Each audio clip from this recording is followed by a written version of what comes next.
So hi everybody and welcome back to Self-Editing for Writers. This is the third video in the series, and this time we're going to take a deeper look at structural editing when it doesn't involve that cake. Okay.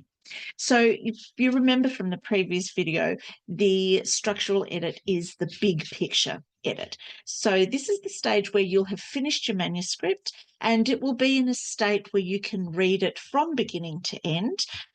It may have already been through several drafts by this stage, but essentially it's at a place where you now need to consider it as a whole and start those big edits.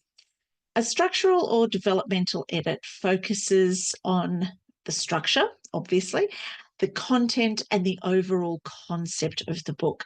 In fiction and memoir, this big picture edit addresses areas including plot, character development, pacing, and narrative style.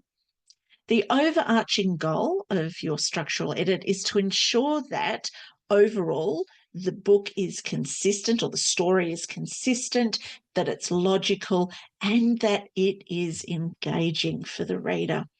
Some of the key aspects you often need to consider when you're doing a structural or developmental edit of your manuscript, no matter what genre.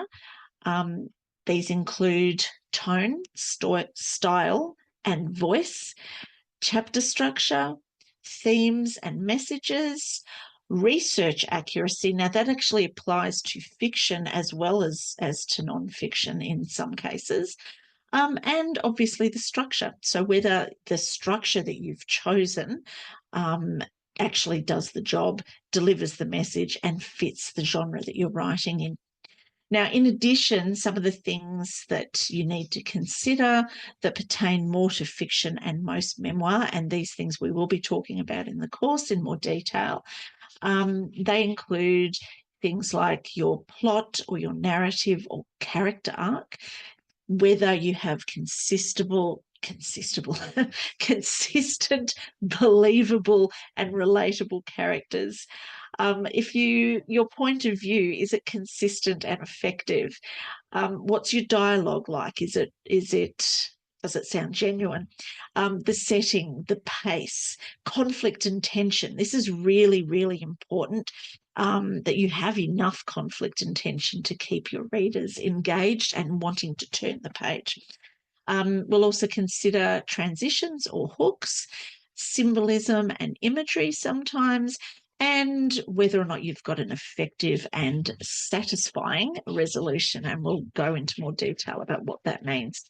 Now, it's imperative at this stage that you get all of this right before you move on to the next stage of editing, which is the copy and the line edit. And that will be the subject of our next video.